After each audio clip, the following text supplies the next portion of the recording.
السلام علیکم ورحمۃ اللہ وبرکاتہ۔ الحمد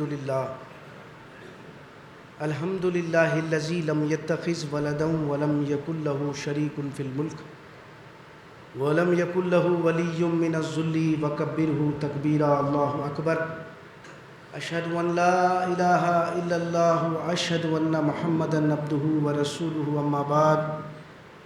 قال اللہ تبارک و تعالی فی القرآن المجید اعوذ باللہ من الشیطان الرجیم، بسم اللہ الرحمن الرحیم۔ قل یا ایہا الناس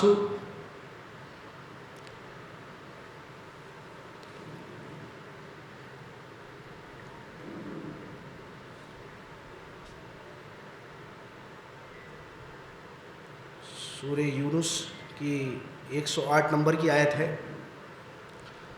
قل یا ایہا الناس قد جاءکم الحق من ربکم فمن اہتدی فانما یہتدی لنفسہ ومن ضل فانما یضل علیہا وما انا علیکم بوکیل۔ یہ محترم سامعین کرام سورہ یونس کی جو ہے 108 نمبر کی آیت پڑھی گئی ہے۔ اس آیت کے مطالب سے پہلے ایک ایسی بنیادی بات میں کوشش کروں گا کہ ہم اپنے ذہنوں میں بٹھائیں جو ہمارے تجربے مشاہدے میں ہے، تو بات آسانی سے انشاءاللہ سمجھ میں آ جائے گی۔ دنیا میں جو ہے ایک ملزم کے لیے ایک وکیل ہوتا ہے، ملزم ہو یا مجرم، دونوں کے لیے بھی وکالت کرنے والا ایک وکیل ہوتا، یعنی اس کے لیے لڑتا کہ میرا جو ملزم ہے وہ مجرم نہیں ہے، کوئی ثبوت پیش کرتا۔ لیکن یہ دنیا کا معاملہ ہے، یاد رکھیے۔ یعنی یہاں وکیل کے معنی کیا ہے؟ بچانے والا، سزا سے بچانے والا۔ مترجمین قرآن مجید میں وکیل کے معنی کیا لیے؟ نگرانی کے لیے، نگران کار، ذمہ دار، آپ ذمہ دار نہیں ہیں، ایسے معنوں میں لیے ہیں۔ لیکن حقیقی جو مطلب جو فٹ ہوتا ہے وہاں پر بچانے کیا، اس آیت کا جو میں نے آیت جو پڑھی ہے ابھی وہ ہے سورہ یونس کی 108 نمبر کی آیت پڑھی۔ آخرت کا معاملہ کیسا معاملہ ہے؟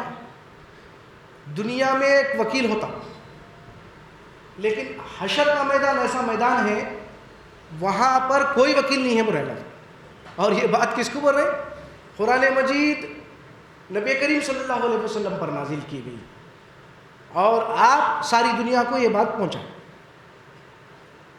تو غور کریے، آپ اس کے متعلق ملاحظہ فرمائیے۔ سورہ یونس کی 108 نمبر کی آیت، قل یا ایھا الناس قد جاءکم الحق من ربکم بالحق۔ کہہ دو اے نبی صلی اللہ علیہ وسلم، سارے انسانوں سے مخاطب ہے، سارے انسانوں سے کہہ دیجئے کہ تمہارے پروردگار کی طرف سے دین حق آ چکا ہے۔ جب دین حق آ چکا ہے، یہ صحیح اور یہ غلط ہے، جو فمن اہتدی فانما یہتدی لنفسہ، جو ہدایت حاصل کرے گا وہ اپنے ہی لیے حاصل کرے گا، اپنی جان کے لیے، اپنی نفس کے لیے۔ جو گمراہ رہے گا، یعنی حق آ چکا ہے، اب جو گمراہ رہے گا، یعنی جس کو حق کی طلب نہیں ہے، جو ہدایت کے لیے قرآن کو سمجھ کر نہیں پڑھ رہا اور اپنے آپ کو ہدایت کا محتاج نہیں سمجھ رہا، ثواب و برکت کا معاملہ ہے، بے سمجھے قرآن کو پڑھا جا رہا، جس کے سامنے مقصد زندگی نہیں ہے، تو کیا ہے؟ جو گمراہ رہے گا، فَمَنْ ضَلَّ فَإِنَّمَا يَضِلُّ عَلَيْهَا، جو گمراہ رہے گا اس کی گمراہی کا وبال اسی پر پڑے گا۔ یعنی اللہ رب العالمین اپنی ذمہ داری نہیں لینے، ہدایت اور گمراہی کے دونوں راستے ہیں۔ جو ہدایت حاصل کرے گا تو اپنے ہی لیے حاصل کرے گا، اپنی جان کے لیے، اپنی نفس کے لیے۔ جو گمراہ رہے گا وہ اس کی گمراہی کا وبال اسی پر رہے. تو پھر اس کے بعد جو آخری جو جملہ ہے اس پر ہم سب مل کر غور کرنا ضروری ہے. وَمَا أَنَا عَلَيْكُمْ بِوَكِيلٍ، نہیں ہیں آپ ان پر ان کی بچانے والے، ان کے وکالت کرنے والے. غور کریں، یہ ہے آیت کے متعلق. افسوس اس بات کا ہے کہ ہم برسوں سے اللہ کے فضل و کرم سے قرآن تو پڑھ رہے ہیں لیکن قرآن کو جو ہے تدبر نہیں کر رہے. اگر واقعی قرآن پڑھتے ہوتے تو قرآن ہدایت کے لیے پڑھتے، سمجھتے، تو ہمارے مشرکانہ عقائد ہم سے کیا ہو جاتے؟ دور ہو جاتے. انبیاء کرام کو کہ جو ہے نا مبعوث کرنے کا مقصد ہی کیا تھا؟ نفوس کا تزکیہ کس طرح کرتے؟ ہمارے اندر مشرکانہ عقائد جو پیدا ہو جاتے ہیں اللہ کے متعلق، آخرت کے متعلق، جب انسان جھوٹی آرزوؤں میں مبتلا ہو جاتا ہے، نسبتوں سے کام چلتا ہے، رشتوں سے کام چلتا ہے، اس جو ہے نا جھوٹی آرزوؤں میں جو مبتلا ہو جاتا ہے، تو اللہ رب العالمین کی سنت ابتدا سے کیا رہی؟ جب بھی جو اختلافات رونما ہوئے ہیں اللہ رب العالمین فَبَعَثَ اللَّهُ النَّبِيِّينَ مُبَشِّرِينَ وَمُنذِرِينَ وَأَنزَلَ مَعَهُمُ الْكِتَابَ بِالْحَقِّ لِيَحْكُمَ بَيْنَ النَّاسِ فِيمَا اخْتَلَفُوا فِيهِ.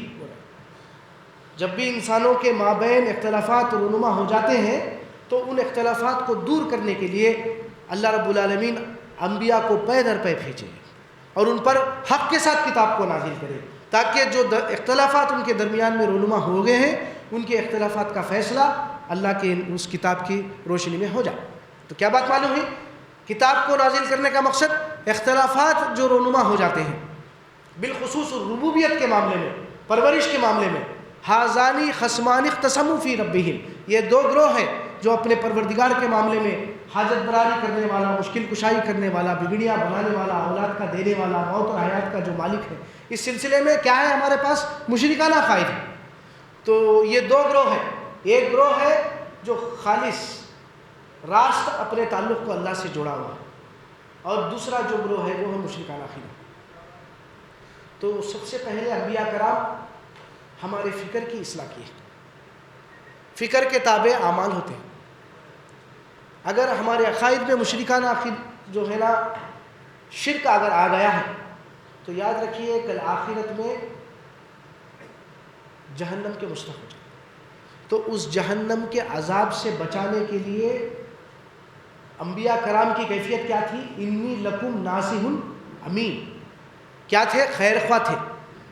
امت کے انبیاء کرام کیا تھے؟ انسانوں کے خیر خواہ تھے، دوزخ سے بچانا. لیکن کہاں ہے سوچیے، وہ پہلو ہی نہیں ہے نا. قرآن پڑھ کے سنا رہے ہیں اللہ کی کتاب، لیکن وہ قرآن سے چیپٹر جو ہے ہم وہ دوزخ سے بچانے والا چیپٹر ہی چھٹا دیں. جب ثواب و برکت کا چکر آ جاتا ہے، قرآن سے جسمانی بیماریوں کو شفا کرنے والی کتاب سمجھتے ہیں، قرآن کو ثواب و برکت کی کتاب سمجھتے ہیں، قرآن کو جو ہے نا جب یہ تصور ہمارے اندر آ جاتا ہے تو آخرت میں دوزخ سے بچنے کا، مغفرت و جنت سے کے مستحق بننے کا خیال ہی دور چلے. تو یہ شیطان کون ہے؟ ہمارا کھلا دشمن ہے. اس کی کارستانی کیا ہے؟ اس کی کارستانی یہ ہے کہ انہیں جہنم میں جاتے ہوئے اللہ کے بندوں کو جہنم میں لے جانا، اہم کو غیر اہم، غیر اہم کو اہم بتانا، اس کی کارستانی. تو اس چکر میں ہم پھنسے ہوئے ہیں. رمضان کا موقع جو ہے نا اللہ رب العالمین دیے. میں سمجھتا ہوں آج 20واں یا 21واں روزہ ہے، 20 دن بھی گزر گئے ہیں. قرآن پڑھ رہے ہیں لیکن کیوں پڑھ رہے ہیں، کیا ہے، پھر کیا وہی مشرکانہ عقائد ہمارے اندر ہے؟ غور کرنا. یہ آیت کی روشنی میں اصلاح کریے. ابھی میں نے جو آیت پڑھا ہے یہی بات 3 مقامات پر فرمائی گئی ہے. وکیل کی جو بات ہے نا 3 مقامات پر آیت ہے. یہ ایک پہلا جو مقام میں پڑھا ہوں سورہ یونس 108 ہے. دوسرے جو مقام کی آیت ہے وہ سورہ زمر 41 ہے. اور تیسرے جو مقام کی آیت ہے سورہ فرقان کی 43 نمبر کی آیت ہے. یہ تینوں آیتوں کو پڑھیے، غور کریے. اللہ تعالیٰ فرماتے ہیں، رسول کو فرماتے ہیں جس پر قرآن نازل ہوا، اس رسول سے کہلوایا جا رہا کہ آپ تمام انسانوں سے کہہ دیجئے قل یا ایھا الناس قد جاءکم الحق من ربکم، کہ تمہارے پروردگار کی طرف سے حق آ چکا ہے، دین حق آ چکا ہے۔ جب یہ دین حق آ چکا ہے، قرآن صحیح اور غلط، ہدایت و گمراہی کو بتانے والی کتاب، قد تبین الرشد من الغی ومن یکفر بالطاغوت ویؤمن باللہ فقد استمسک بالعروۃ الوثقی لا انفصام لها واللہ سمیع علیم۔ سورہ بقرہ کی آیت ہے۔ اللہ فرماتے ہیں کہ قد تبین الرشد من الغی، حق و باطل کیا کر دیا گیا؟ قرآن کے ذریعے چھانٹ کر رکھ دیا گیا۔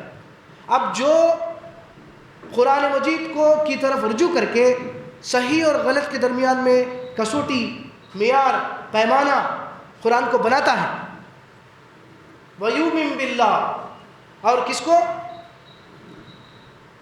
قَدْ تَبَيَّنَ الرُّشْدُ مِنَ الْغَيِّ وَمَن يَكْفُرْ بِالطَّاغُوتِ، اور اس سے کیا کرتا ہے؟ حق و باطل کے ذریعے تمیز پیدا کرتا ہے۔ کس میں؟ کفر بالطاغوت کرتا ہے، طاغوت کا انکار کرتا ہے۔ طاغوت کون ہے؟ شیطان ہے، اور جو ہے نا رب کی ہر قسم کی نافرمانی اور ہر قسم کے مشرکانہ عقیدے، بدعت و رسومات کیا ہے؟ یہ طاغوت ہے۔ تو یہ معلوم کر کے اللہ کو مضبوطی سے پکڑتا ہے۔ وَيُؤْمِن بِاللَّهِ فَقَدِ اسْتَمْسَكَ بِالْعُرْوَةِ الْوُثْقَىٰ لَا انفصام لَهَا وَاللَّهُ سَمِيعٌ عَلِيمٌ۔ اس نے ایسا مضبوط سہارا تھام لیا جو ہرگز ٹوٹنے والا نہیں۔ تو پھر یہ تمیز ہمارے اندر آج پیدا ہوئی۔ قرآن کو جب سمجھ کے پڑھ رہے ہی نہیں تو کیا واقعی وہ تمیز کسوٹی پیدا ہو؟ اللہ فرماتے ہیں کہ اے نبی صلی اللہ علیہ وسلم، سارے انسانوں سے کہہ دیجئے کہ تمہارے پروردگار کی طرف سے حق آ چکا ہے، اب جو ہدایت حاصل کرے گا وہ اپنے ہی نفس کے لیے حاصل کرے گا، اور جو گمراہ رہے گا اس قرآن کے ذریعے سے مشرکانہ عقائد کی سے توبہ اور اصلاح نہیں کرے گا تو وہ گمراہ پڑا رہے گا، تو اس کی گمراہی کا وبال اسی پر پڑے گا۔ تو کیا بات معلوم ہوئی؟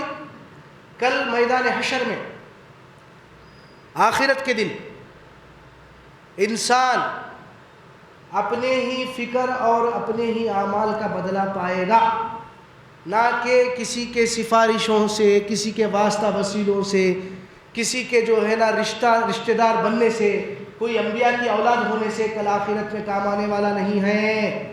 اور وہ بات کا فیصلہ اللہ رب العالمین کیا فرما رہے؟ وَمَا أَنَا عَلَيْكُمْ بِالْوَكِيلِ۔ جب حق آ چکا ہے، ہدایت کا راستہ اور گمراہی کا راستہ اختیار کرنا، یہ معاملہ کس کے اختیار میں ہے؟ انسان کے اختیار میں۔ تو پھر آپ کسی کے متعلق وکالت کرنے والے نہیں ہو۔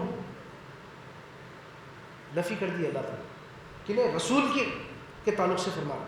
کل آخرت میں رسول اللہ صلی اللہ علیہ وسلم بھی دوزخ کے عذاب سے مسلمانوں کو نہیں بچا سکتے۔ اگر کوئی، پہلی بات تو مسلمان جہنم میں نہیں جانا چاہیے، مسلمان کے معنی فرما بردار کے ہیں، لیکن کلمے کا اقرار کرنے کے بعد اگر کلمے کے تقاضوں کو ہم پورا نہیں کر رہے تو پھر ہمارا شمار بھی کیا ہو جائے گا؟ نافرمانوں میں ہو جائے گا، کافروں میں ہو جائے گا۔ تو یہ تصور ہے مسلمانوں میں کہ جہنم میں جائیں گے تو چند دن جل کے نکل کے جنت میں جانے کا تصور، پھر جائیں گے تو جو ہے نا رسول اللہ صلی اللہ علیہ وسلم ہاتھ ڈال کر نکال لیں گے، سفارش کریں گے۔ یہ سب باتیں بے بنیادی ہیں ان آیات کی روشنی میں۔ آپ غور کر لیجئے، سورہ یونس کی میں 108 نمبر کی آیت پڑھا ہوں، اور اسی قسم کی جو ہے نا آیت ہے سورہ جو ہے نا زمر کی 41 نمبر کی آیت، اِنَّا أَنزَلْنَا عَلَيْكَ الْكِتَابَ لِلنَّاسِ بِالْحَقِّ فَمَنِ اهْتَدَىٰ فَلِنَفْسِهِ وَمَنْ ضَلَّ فَإِنَّمَا يَضِلُّ عَلَيْهَا وَمَا أَنْتَ عَلَيْكُمْ بِوَكِيلٍ۔ وہاں پر اس طریقے کی آیت ہے، بے شک ہم نے اس کتاب کو سارے انسانوں کے لیے آپ پر حق کے ساتھ نازل کیا ہے، تو جو ہدایت حاصل کرے گا وہ ہدایت کا جو ہے نا کیا ہوگا؟ فائدہ وہی اٹھائے گا، اس کے لیے ہدایت ہے۔ جو گمراہ رہے گا وہ گمراہی کا وبال اسی پر پڑے گا، اور آپ ان کے متعلق وکالت کرنے والے نہیں ہیں۔ یہاں پر سوچئے پھر کس جو ہے نا گمراہی میں ہم مبتلا ہے آج، اور یہ امید میں ہے کہ کیونکہ روایتیں دو قسم کی ہیں، صحیح اور غلط۔ صحیح اور غلط کی تمیز کیسا پیدا کرنا؟ قرآن پڑھنا پڑے گا۔ قرآن کی روشنی میں صحیح اور غلط کو پہچاننا پڑے گا، بالخصوص عقیدے کے معاملے میں۔ روایت میں کیا ہے، نبی صلی اللہ علیہ وسلم سجدے میں رہیں گے، اللہ رب العالمین آپ سے پوچھیں گے تو میرے امتی امتی کہیں گے، تو اس طرح آپ جو ہے نا جہنم سے نکال لیں گے۔ ایسی روایتیں بھی ہیں قرآن مجید احادیث میں۔ پھر وہ روایت کا کیا کریں گے بولیے آپ؟ سورہ شورا کی 214 نمبر کی آیت کی روشنی میں وانذر عشیرتک الاقربین، اپنے رشتہ داروں کو آخرت کے عذاب سے ڈرائیے۔ یہ آیت جب نازل ہوئی، آپ کے رشتہ داروں کو دعوت دے کر آپ کی بیٹی فاطمہ سے فرماتے ہیں، آپ کی پھوپھی صفیہ سے فرماتے ہیں، اور آپ کے جو ہے نا رشتہ داروں سے مخاطب ہو کے فرماتے ہیں کہ میں تمہارے آخرت میں کام نہیں آنے کا، میں اے فاطمہ تمہارا باپ ہونا آخرت میں کام نہیں آنے کا، اے میری پھوپھی صفیہ میں آخرت میں تمہارے کام نہیں آنے کا۔ کیا اللہ کے رسول صلی اللہ علیہ وسلم جو اللہ کی آیت سورہ یونس 108 پڑھی گئی، سورہ زمر 41 نمبر کی آیت پڑھی گئی، اس آیت کے اللہ کے حکم کے خلاف جب اللہ تعالیٰ بول رہے ہیں کہ آپ ان کے مقابلے میں وکالت نہیں کر سکتے، آپ نہیں بچا سکتے، جب اللہ رب العالمین بولنے کے بعد پھر نبی صلی اللہ علیہ وسلم بولیں گے کہ کیا میں تم پھر دوزخ سے بچاؤں گا، ہاتھ ڈال ڈال کر نکال سکتے؟ اللہ کے رسول کی بات اللہ کے حکم کے خلاف ہو سکتی؟ یہ غور کرنا ضروری ہے۔ آپ کا خود ارشاد ہے کہ میرے بعد میرے متعلق تم باتیں سنو گے، ان باتوں کو قرآن پر پیش کرنا، اگر وہ قرآن کے مطابق ہے تو سمجھنا کہ میں نے کہا، اگر وہ قرآن سے ٹکراتی ہے تو وہ میں نے نہیں کہا۔ تو اب معیار کیا ہے؟ کسوٹی قرآن ہے۔ قرآن کیا کہہ رہا ہے؟ انا ارسلناک بالحق بشیرا ونذیرا ولا تسأل عن اصحاب الجحیم۔ غور کریے برادر، اتنی کلیئر کٹ آیت ہے، اس کے خلاف کیا اللہ کے رسول کہہ سکتے ہیں کہ میں تم کو بچا لوں گا آخرت میں؟ بے شک ہم نے آپ کو خوشخبری سنانے والا، جنت کی اور عذاب وعید سے ڈرانے والا بنا کر بھیجا ہے۔ خوشخبری سنانے والا اور ڈرانے والا بنا کر بھیجا، حق کے ساتھ، یعنی قانون ہدایت، قانون عذاب اللہ تعالیٰ بتا دے رہے۔ تو جب اس قانون ہدایت کے خلاف عمل کر کے جو جہنم میں جائے گا، آپ سے ان جہنمیوں کے بارے میں سوال نہیں کیا جائے گا۔ سارے سفارشی کے معاملے، سارے واسطے وسیلے کے معاملے، سارے جو امیدیں لگی ہوئی ہیں امت کے رسول بچانے کی، ختم ہو۔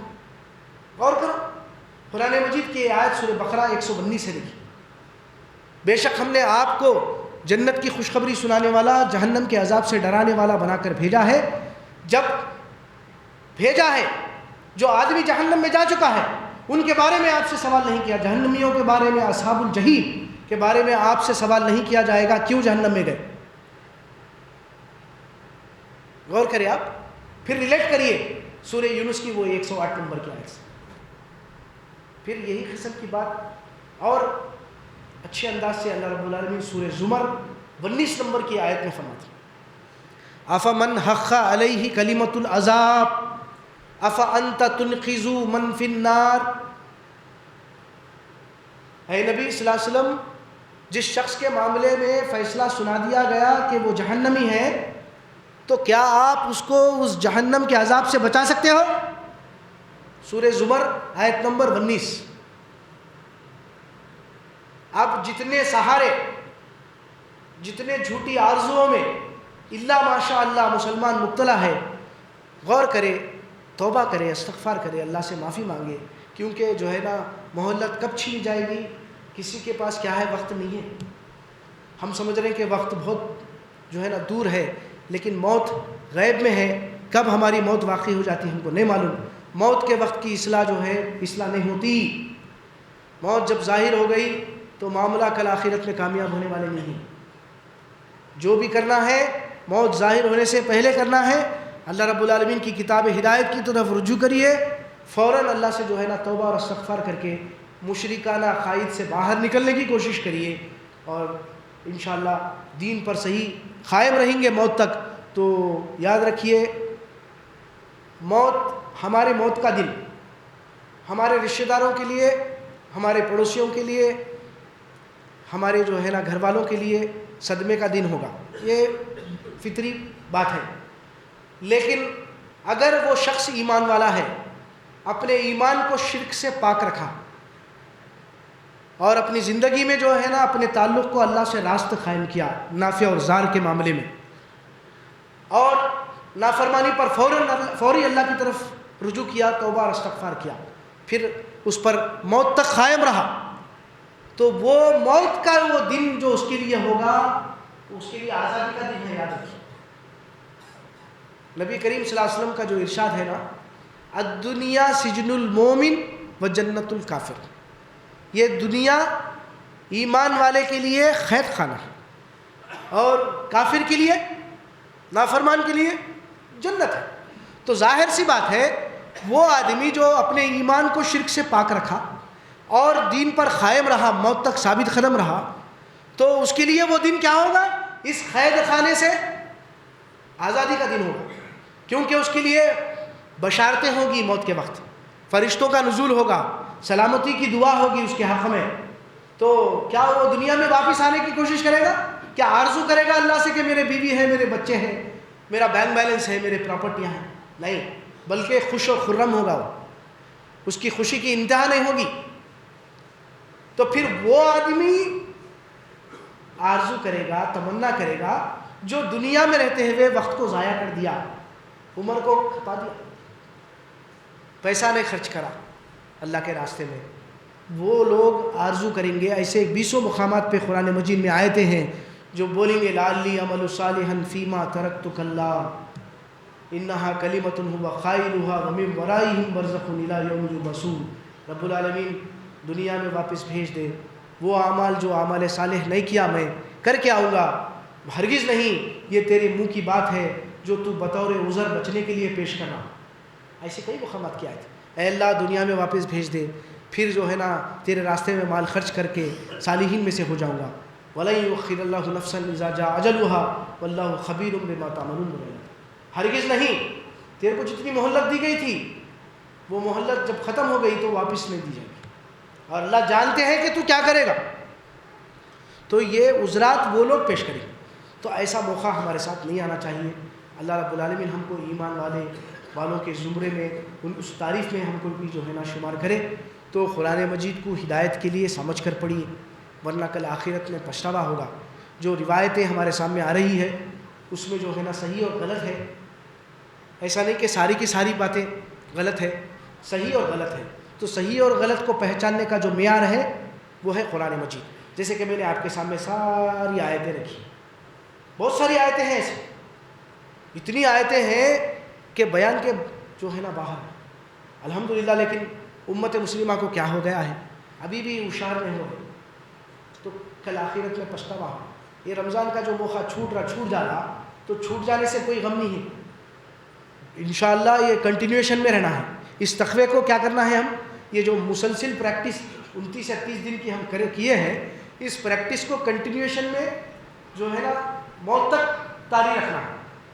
تو اللہ تعالیٰ اسی لیے جو بات فرما رہے نا، قل بفضل اللہ وبرحمتہ فبذلک فلیفرحوا ھو خیر مما یجمعون۔ ایک ایمان والے کے لیے جب وہ اپنی زندگی میں دستور حیات قرآن مجید کو جو بنا لیتا ہے، تو اس کے لیے ہر دن، ہر موقع، ہر گھڑی، ہر لمحہ، ہر رات لیلۃ القدر ہے۔ ہر دن، ہر لمحہ، ہر سیکنڈ اس کے لیے خوشیوں کا دن ہے، یاد رکھیے۔ قل کہہ دو اے نبی صلی اللہ علیہ وسلم، یہ تمہارے رب کا کیا ہے، فضل ہے اور رحمت کا تقاضا ہے کہ اس نے تمہارے لیے ایسی جو ہے نا نعمت نازل کی ہے جس کے ملنے پر تم خوشیاں مناؤ، قرآن مجید۔ لیکن کیا کس طرح منا رہے ہیں خوشیاں؟ کمپٹیشن کر رہے ہیں، مناظرے کر رہے ہیں، بغیر سمجھے کے پڑھا جا رہا، حکم پھاکی کے لیے پڑھا جا رہا، بیماریوں کو جو ہے نا دور کرانے کے لیے پڑھا جا رہا، جنوں کو بھگانے کے لیے پڑھا جا رہا۔ یہ نہیں، یہ جو ہے نا کیا ہے، غیر فطری طریقہ ہے۔ ہم جو دین اختیار کیے ہوئے نا، غور کریے، یہ غیر فطری دین ہے۔ اللہ ماشاءاللہ جو مسلمان مشرکانہ عقائد میں مردہ اور غائب ہستیوں کو پکار رہے ہیں نافع اور ضار میں، اور امید ہے کہ رسول اللہ صلی اللہ علیہ وسلم کل آخرت میں بچا لیں گے، یہ غیر فطری دین ہے، فطری نہیں ہے۔ ہماری فطرت میں ہے یہ بات داخل کہ ہم ایک جو ہے نا ہمارے معبود کو پکاریں۔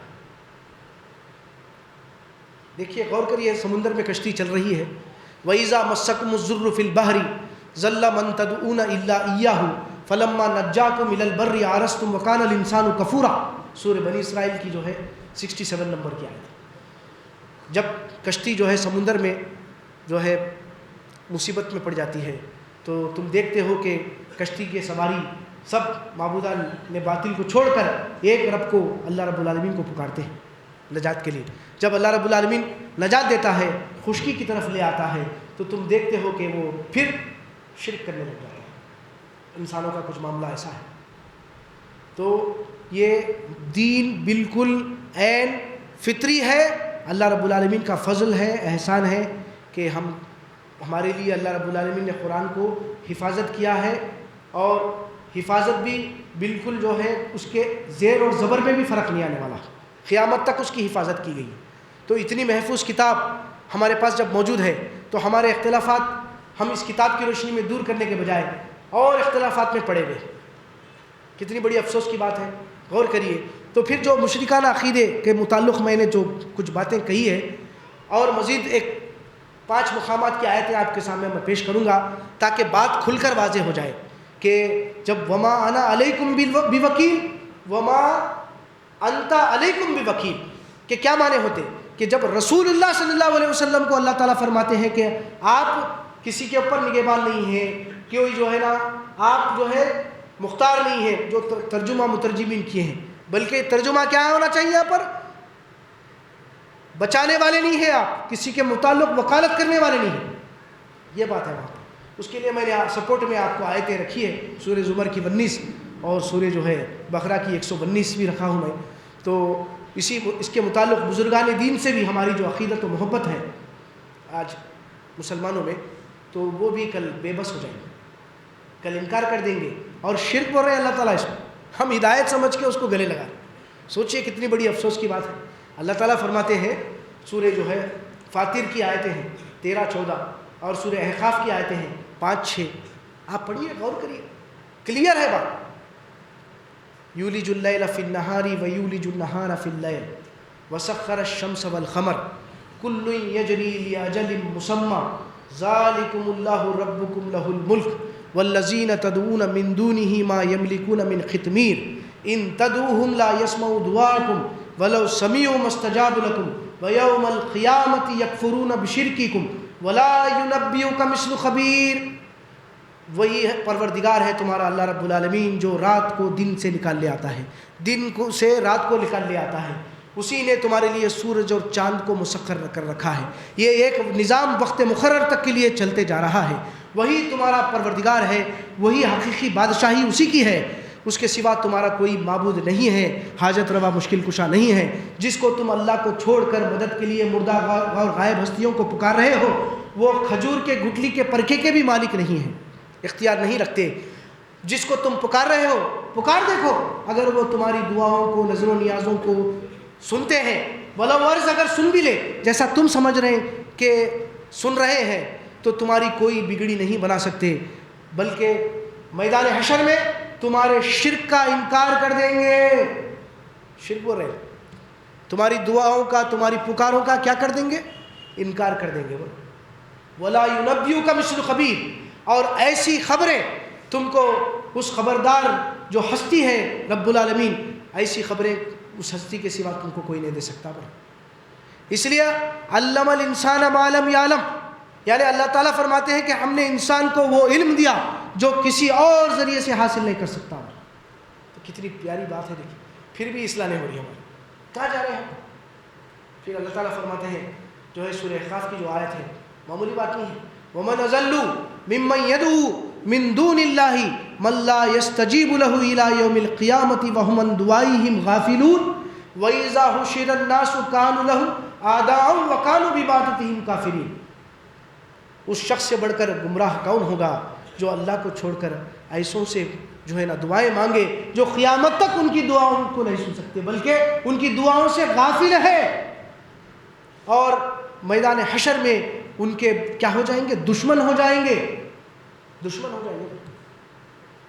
پھر اللہ تعالیٰ فرماتے ہیں سورہ یونس کی 28-29 نمبر کی آیت پڑھ لیجیے آپ. میدان حشر برپا ہوگا, وہاں پر اللہ رب العالمین شرک کرنے والوں کو اور جن کو پکارا جاتا تھا بزرگان دین کو, دونوں کو بھی جو ہے نا ٹھہرو کہیں گے, اور ان کے درمیان میں اجنبیت کا پردہ ہٹا دیا جائے گا, اور جو جن کو پکارا جاتا تھا وہ بزرگان دین بولیں گے تم ہماری عبادت نہیں کرتے تھے, نہ ہم کو تم پکارتے تھے, نہ ہماری نظر و نیاز کرتے تھے, بلکہ اگر تم کرتے بھی تھے ہماری عبادت, ہم تمہاری اس عبادت سے کیا ہے غافل تھے اٹھائے دن تک والے دن تک. اگر واقعی تم پکارتے بھی تھے تو اللہ تمہارے اور ہمارے درمیان میں گواہی, اللہ کی گواہی کافی ہے. تو اس طرح وہ لوگ کیا کریں گے, منہ پھیریں گے, دشمن ہو جائیں گے. تو یہ باتیں قرآن مجید سے ہم کو مل رہی ہے. تو کل آخرت میں کوئی وکالت کرنے والا نہیں ہے, یاد رکھیے. ہمارے خلاف میں, ہمارے تائید میں مدد کرنے والا, بچانے والا, لڑنے والا, وکالت کرنے والا, کیونکہ اللہ تعالیٰ کلیئر کر دے رہے ہیں کہ وما انا علیکم بوکیل وما انت علیکم بوکیل. تو بارک اللہ لی ولکم فی القرآن العظیم ونفعنی وایاکم بالآیات والذکر الحکیم. الحمد للہ رب العالمین.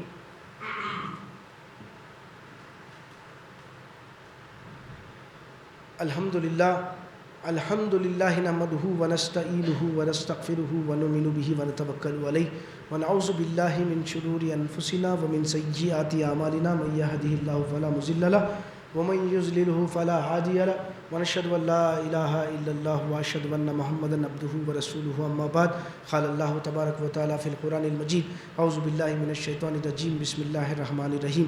ان اللہ وملائکتہ یصلون علی النبی یا ایھا الذین آمنوا صلوا علیہ وسلموا تسلیما. اللہم صل علی محمد وعلی آلہ واصحابہ وازواجہ وذریاتہ اجمعین. امیر المومنین خلفائے راشدین ابو بکر صدیق رضی اللہ تعالیٰ عنہ, عمر رضی اللہ تعالیٰ عنہ, عثمان رضی اللہ تعالیٰ عنہ, وعلی رضی اللہ تعالیٰ عنہ. ربنا آتنا فی الدنیا حسنۃ وفی الآخرۃ حسنۃ وقنا عذاب النار. عباد اللہ, ان اللہ یأمر بالعدل والإحسان وإیتاء ذی القربى وینہی عن الفحشاء والمنکر والبغی یعظکم لعلکم تذکرون. اذکروا اللہ یذکرکم وادعوہ یستجب لکم ولذکر اللہ تعالی اعلی وأولی وأعز وأجل وأتم وأکبر. الحمد للہ.